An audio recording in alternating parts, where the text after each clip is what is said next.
أعوذ بالله من الشيطان الرجيم بسم الله الرحمن الرحيم ولله غيب السماوات والأرض وما أمر الساعة إلا كلمح البصر أو هو أقرب إن الله على كل شيء قدير.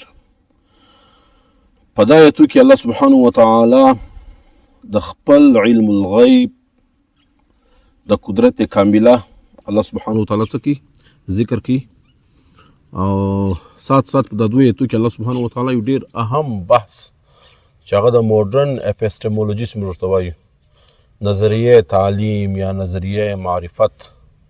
په دا آیتو کې موږ ویلي وو نزلنا علیک الکتاب تبیانا لکل شی، چې الله پاک نازل کړی دی کتاب پر تا باندې چې پاکې د هر شي وضاحت الله سبحانه وتعالی څه کړی دی، تفصیل بیان کړی دی.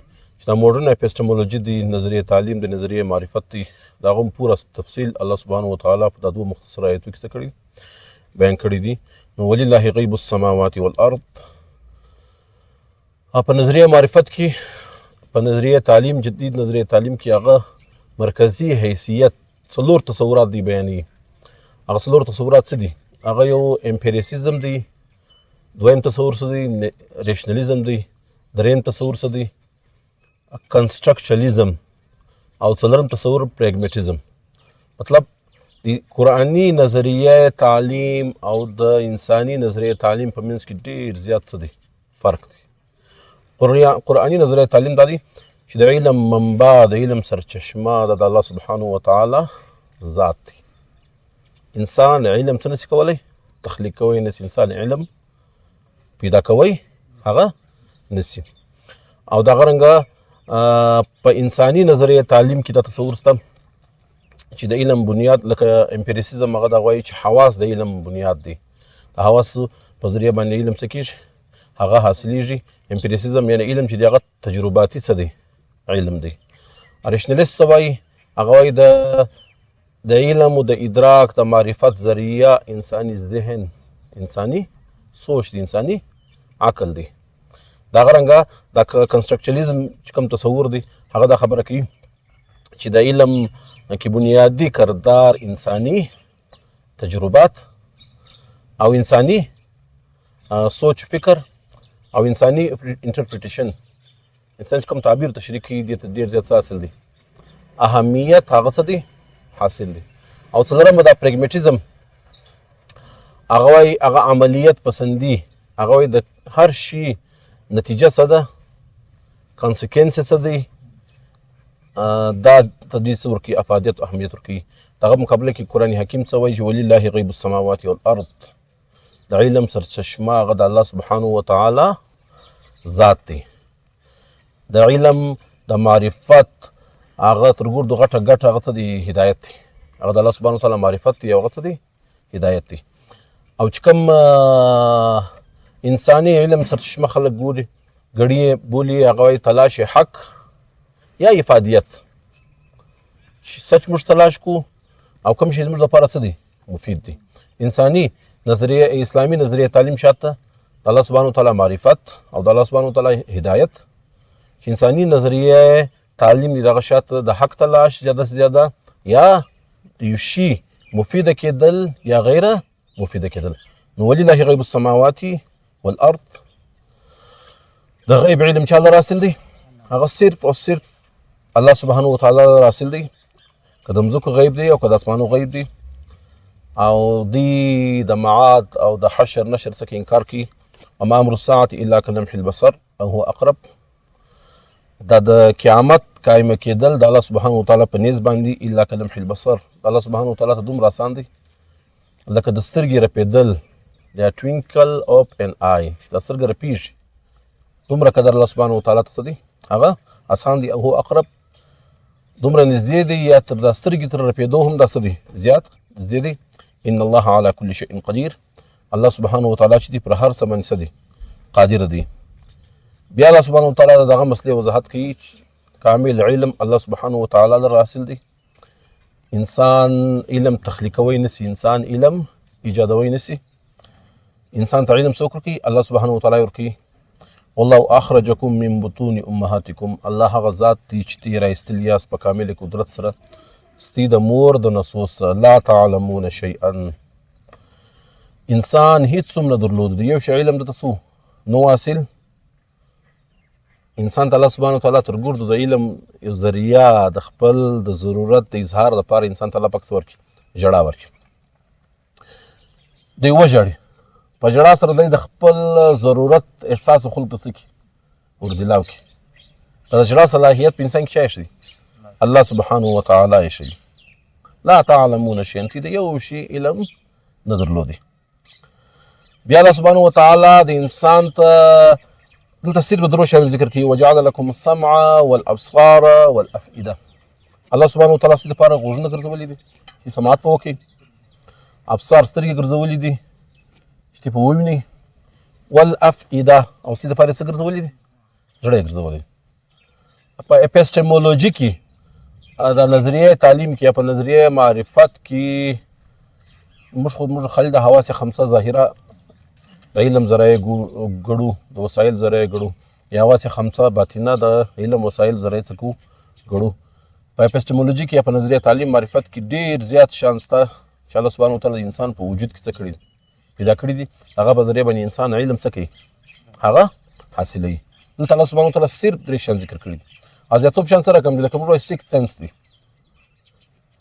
لکه موږ وایو وجدان دي انټیوشن دي لکه موږ وایو انسټینکټ دی فطرت دی لکه د کښنۍ په فطرت کې الله پاک ایښي دي دی وژاړي مور پلار د په ضرورت سي خبر سي د کښنۍ په فطرت کې لا تعلمون شیئا د هېڅ علم نه درلودی کښنۍ څه وکړي د کښنۍ په انسټینکټ کې الله پاک ایښي دي چې د مور ځیګر دی په هغې کې الله سبحانه وتعالی تی او د شیدو بندوبست د لپاره کړی دی د مور د کښنۍ د فطرت ته د انسټینکټ ته د مور د تی څخه شیدې څه کوي رودي خپل ضرورت څه کوي په پوره کوي که دا کښنۍ شی چې دا کښنۍ ته ښوونه سي نه استاد ښوی سي نه پلار ښوی سي د مور څخه شیدې څنګه څه کوي ورودي لیکن الله سبحانه وتعالی د فطرت کې شیدې څه کوي رودي ولا تعلمون شیئا تی هېڅ علم نه درلودی الله سبحانه وتعالی وسایل علم ذرایع علم په کې پیدا کو وجعل لكم السمع ستاسو لپاره څه وګرځول غوږونه وګرځول والابصار سترګې وګرځول دلته د غوږونه تر ګردو مخکې کړي د انسان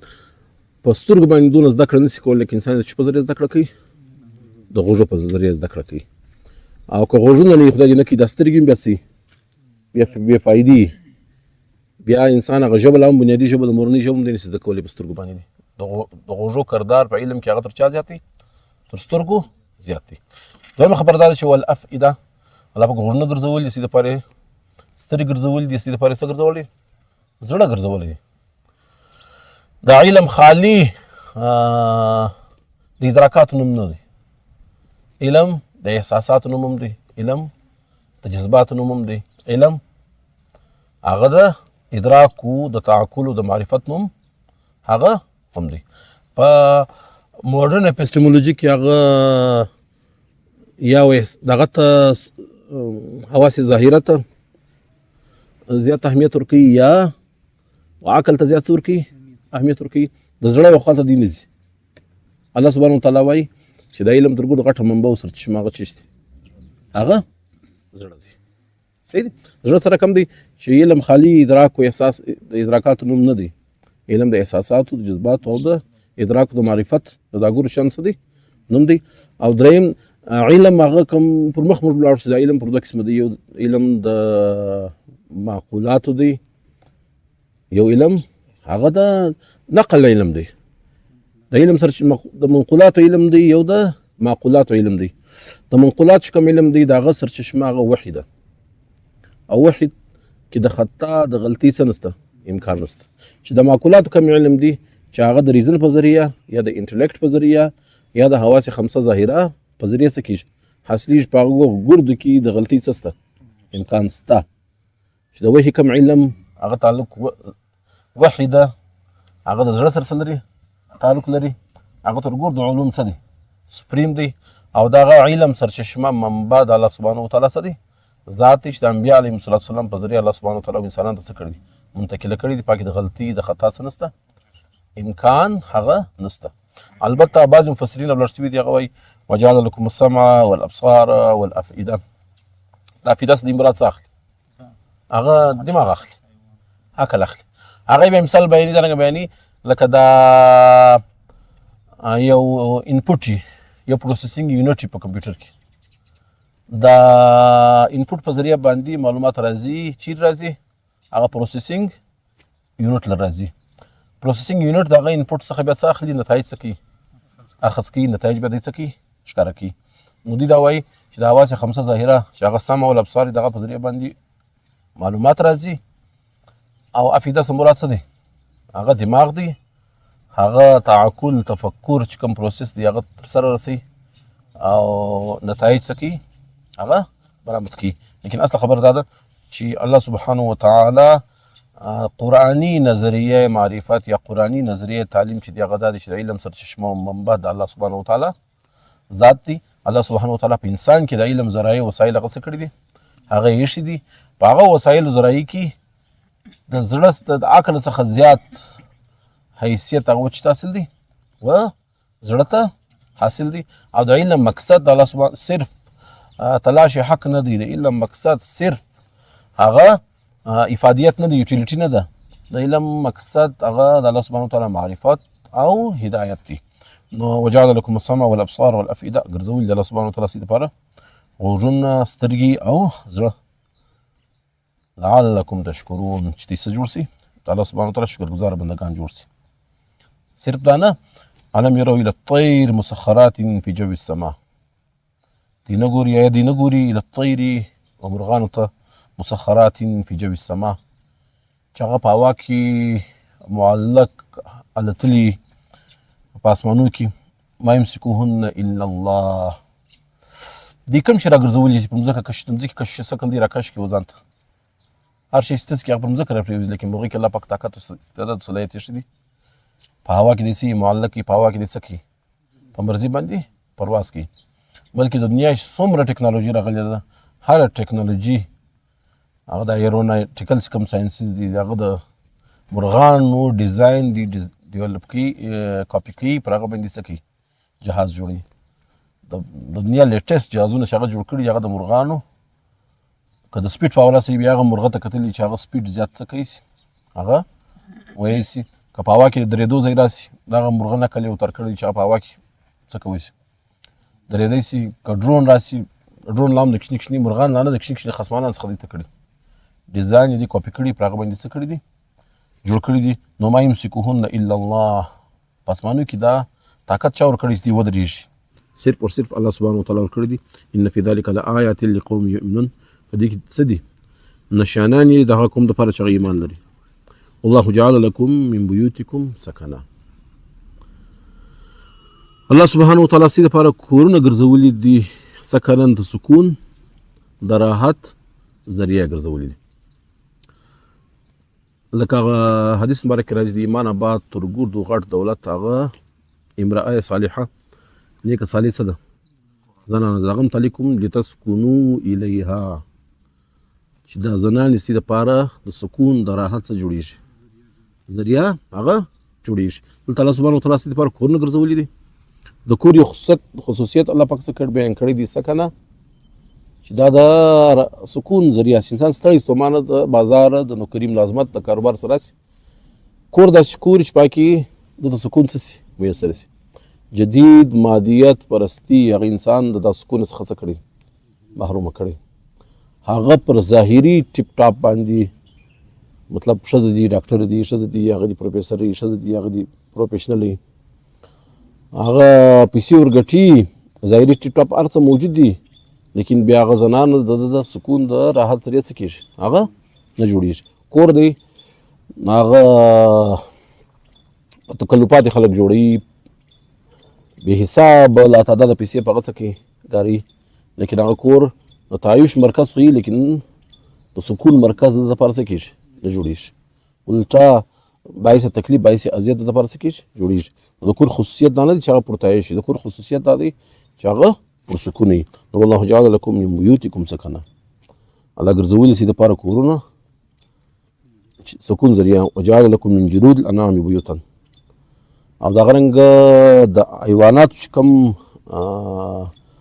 پوستونه دي هغه سي دپاره کورونه څه کړي دي ګرځولي دي خیمې ګرځولي دي.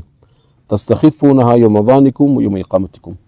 هغه په وړلو باندې سپکي یوم ظانکم کتی په حالت سفر کې یاست و یوم اقامتکم او کتی په حالت اقامت کې یاست. ډېر قومونه داسې شته چې هغه کور جوړوي نو هغه په خیمو کې کور جوړوي. نو الله سبحانه وتعالی دا د حیواناتو جلدونه د دې لپاره څه ګرځولي؟ د خیمو جوړولو اسباب یې څه کړي دي؟ هغه ورته مقرر کړي دي. ومن اصوافها واوبارها واشعارها. اصواف وایي دې ته چې دا کوم میړې دي د دې ویښتان ته اصواف وایي. واوبارها د اوښانو ویښتان ته څه وایي؟ اوبار وایي. واشعارها چې دا کوم وزې دغه دي د هغو ویښتان ته څه ویل کېږي؟ اشعار ویل کېږي.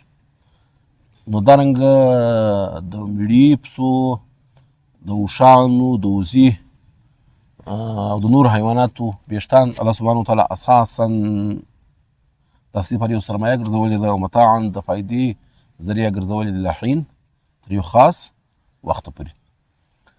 د دې شانو حیواناتو څخه انسان څه کوي؟ استفاده کوي. بلکې د پنبه چې دي، کپاس چې دي، کاټن چې دي، دا ډېر وروسته سوی دي.